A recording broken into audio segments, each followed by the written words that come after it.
Hello everyone, my name is Leonardo Montano and let me tell you about Teleton USA. Teleton USA was actually first created in October of 2012. Although it was created in 2012, they still didn't have a facility until 2014.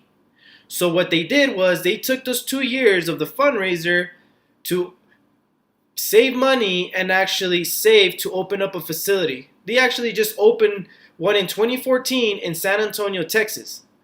But wait, where did this charity even start off at? Where did it even first come from?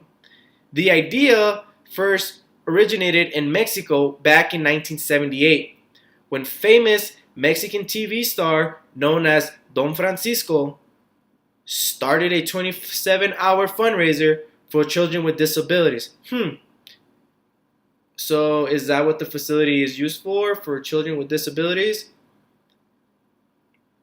So from there, Fernando Landeros got inspired and started to call the media and celebrities in Mexico on December of 1997. The reason he actually called all these famous celebrities in Mexico was to help him fund what he was trying to start. Once Fernando actually received the funding, he started a non-profit organization which is now called Teleton. Teleton first came in Mexico. Once he actually got good results in Mexico, they decided, hey, let's go ahead and actually expand this to the United States. So that's why we have Teleton USA. If Teleton is for Mexico, Teleton USA is for USA. So now that we know where this nonprofit organization oriented from, what do they do with all the money they receive from the donors? A lot of actual charities that we donate money to, we kind of don't really see what actually happens next. What this charity actually does, they raise money for kids with disabilities. I wonder where they got that idea from. Mexican TV star known as Don Francisco back in 1978 did something similar to that. But instead, Fernando Landeros took it an extra step and made it into a bigger nonprofit organization called Teleton. So after Teleton did have its success over there in Mexico, they brought it to the US. That way they can help more people with disabilities. During the actual event, multiple artists perform. That way the money they raise goes to the charity. To me, yes, awesome, cool. The artists come out and actually perform. But to me, that's not the meaningful part. Once you hear these stories about these kids who struggle in life, because most of these kids actually come from low-income families where they can't afford health insurance or physical therapy to make them stronger. Some of them don't even have health insurance, or some do, and their copay is so much that if they do the copay, then how are they going to feed their children? Just imagine that.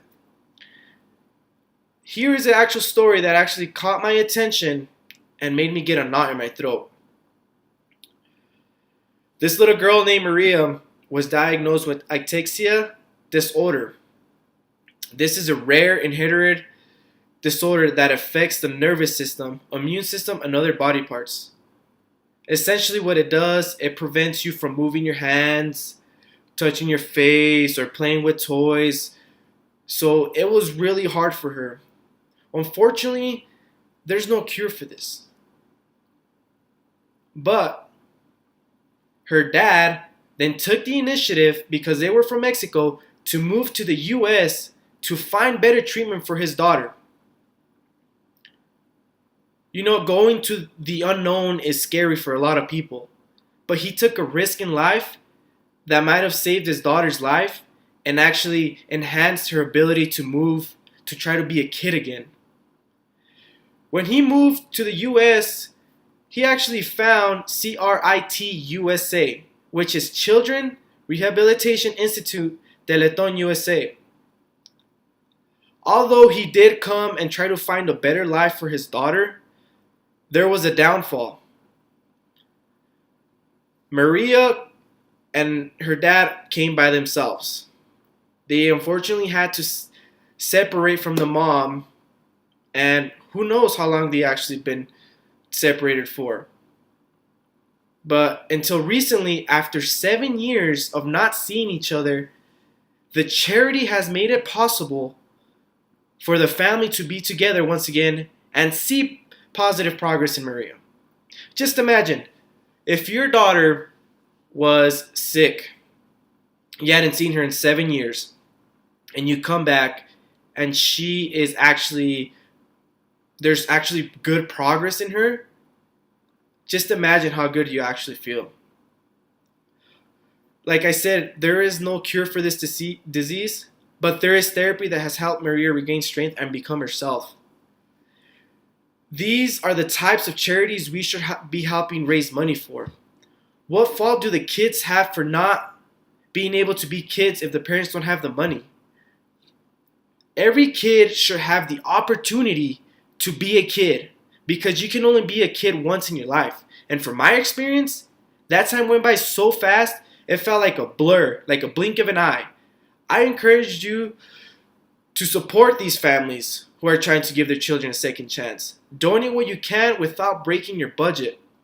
Remember, $1 is better than no dollars. Go to Teleton.com to find out how you can help save a kid's life or make them feel like a kid again. Take the initiative and say, hey, today I'm going to help somebody. Thank you.